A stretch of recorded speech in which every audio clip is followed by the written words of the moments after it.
Hey folks, I'm Brendan, and you're watching the Overqualified Henchman. The 2016 MTV Fandom Awards are right around the corner, but if I'm honest, it's pretty tough to get me excited about an award show. I just can't get that worked up over categories like Animation Fandom of the Year, or Best Revival Fandom of the Year, or Ship of the Year? Oh, well played, MTV. You have my attention. The way MTV's handling the voting for Ship of the Year is elegant in its simplicity. 7 ships each get a post on the MTV Tumblr, because where else would you do this, and each note equals 1 vote. In this video, we're going to be taking a rundown of those 7 ships and taking a look at how many votes they've each earned as of this recording. Our first ship, coming in at a little shy of 50,000 notes, is one dear to my heart. It's Stormpilot, Finn and Poe from Star Wars The Force Awakens. I did an entire shipping manifest video on Star Wars, which you can check out on my channel, but I've actually come to appreciate this pairing more since recording that, in large part thanks to the Poe Dameron comic. Poe didn't get quite as much screen time in the movie as I might have liked, and the comic helps flesh out his personality for me. Charles Soule pulls off the tricky balance of making Poe optimistic without making him naive. Poe sees the potential in people, and he's got a real knack for bringing out the best in them. Pairing him with Finn, who had a certain lack of positive reinforcement in the First Order, but managed to rise above that anyway, works really well. Next, with over 200,000 notes, is Westallen, Iris West and Barry Allen from The Flash. Barry. I've had my issues with the comic version of Barry Allen, but the CW presents a pretty likable take on the character. Except where it comes to Iris. Over the course of the first season, all of the men in Iris's life conspire to keep her in the dark and lie to her, and it's super patronizing. Theoretically, it's to keep her safe, but she makes it very clear she's going to keep searching for the truth, and a little honest communication would have done a much better job of keeping her out of danger. It's hard to pretend your secret identity is still a big deal when basically everybody else already knows it, Barry. Get it together. Clocking in at just under 90,000 notes is Teen Wolf Stydia, Styles and Lydia. Now, I'll admit, I don't follow Teen Wolf very closely, but my understanding is it involves a young man befriending a kooky scientist and using a time machine to go back to the past and almost preventing his own birth. Now, Styles and Lydia is sort of the nerdy everyman meets Queen Bee with a hidden heart of gold dynamic.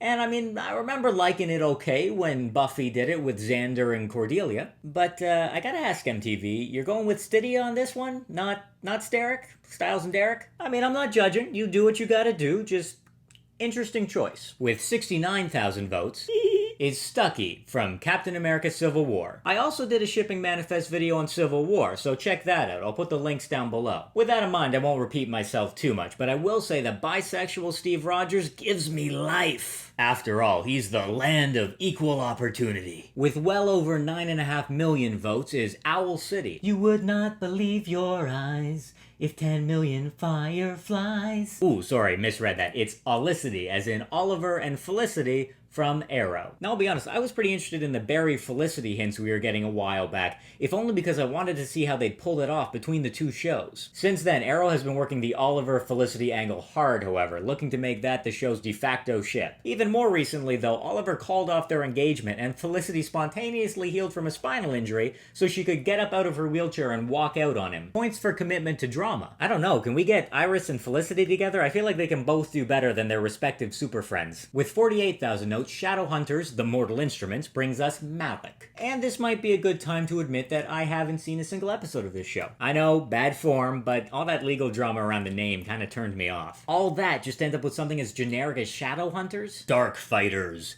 Night Punchers, Umbra Jaegers. Ooh, actually, Umbra Jaegers is pretty good. I'm keeping that one.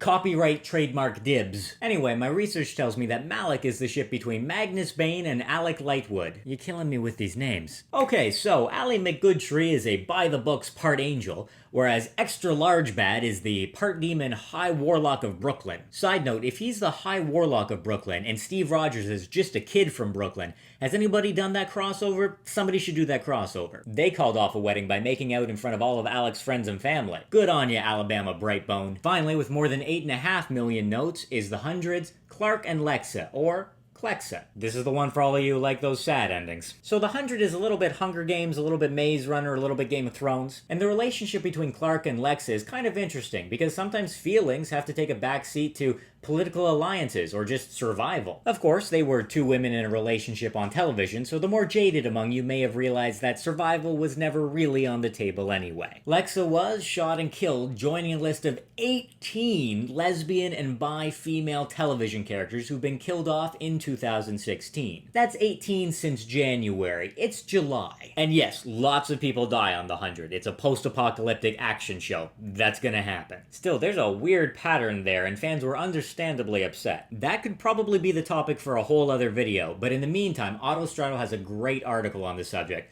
That'll be another link down in the description. I kinda would've liked to have seen Clexa win this one, if only to send a message, but as of right now, it looks like Olicity is gonna be going home with the award. Which of those 7 ships is your favorite, and what do you think of those 7 nominations to begin with? Let me know in the comments, and while you're at it, remember to like, subscribe, and share. Do you have a fandom you'd like to see me talk more about? You can let me know about that too. Until then, keep on henching. Hey, made it through the whole thing without making a remember when MTV played music videos joke.